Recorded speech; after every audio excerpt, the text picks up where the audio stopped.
बेंगलुरु से एक दिल दहला देने वाला मामला सामने आ रहा है, जिसने लोगों को सदमे में डाल दिया है।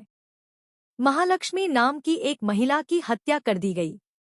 महिला का शव कर्नाटक की राजधानी बेंगलुरु में एक फ्रिज में 59 टुकड़ों में रखा गया। कत्ल का इल्जाम अशरफ नाम के एक शख्स पर लगा है। अब इस मामले में नया मोड़ आ गया है। ऐसी खबरें आ रही हैं कि इस कत्ल में अशरफ नहीं बल्कि कोई और शामिल है, लेकिन कर्नाटक पुलिस ने इस बारे में अभी तक कुछ नहीं कहा है। आपको बता दें, महालक्ष्मी की शादी हो चुकी थी और उनके पति का नाम हेमंत था, लेकिन रिपोर्ट्स की माने तो महालक्ष्मी अपने पति हेमंत दास से पिछले 9 महीने से अलग रह रही थी। इस मामले में महिला के पति ने बड़ा दावा किया है। हेमंत ने कहा कि उसकी पत्नी अशरफ के साथ रिश्ते में थी।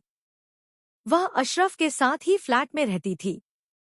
वह एक नाई की दुकान पर काम करता है।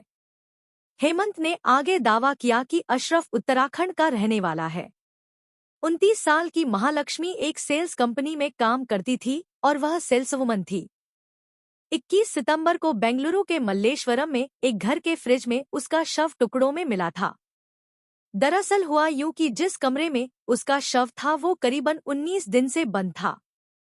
जब कमरे से बदबू आई तो आसपास के लोगों ने घर के मालिक को फोन किया और उसके बाद मृतक महिला की मां को कॉल कर बुलाया, और जब गेट खुलवाया तो सभी हैरान रह गए क्योंकि कमरे के चारों ओर खून था।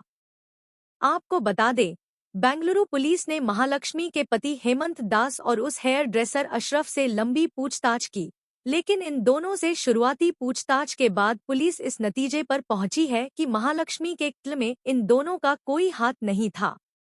इन दोनों के मोबाइल लोकेशन और कॉल डिटेल रिकॉर्ड में भी 2 सितंबर से 19 सितंबर तक ऐसा कुछ नहीं मिला जिनसे इन पर शक किया जा सके। लेकिन इस कहानी का मुख्य संदिग्ध, जिसका नाम मुक्ति बताया जा रहा है, वह अभी भी फरार है। रिपोर्ट्स का दावा है कि महालक्ष्मी और मुक्ति एक ही कंपनी में एक साथ में काम करते थे। मुक्ति का फोन बंद है और उसकी तलाश जारी है। उसके फोन को ट्रेस करने से पता चला उसकी आखिरी लोकेशन ओडिशा और पश्चिम बंगाल बॉर्डर की थी। दरअसल मुक्ति ओडिशा का है, लेकिन बेंगलुरु में रहता है। पुलिस लगातार ओडिशा से लेकर पश्चिम बंगाल तक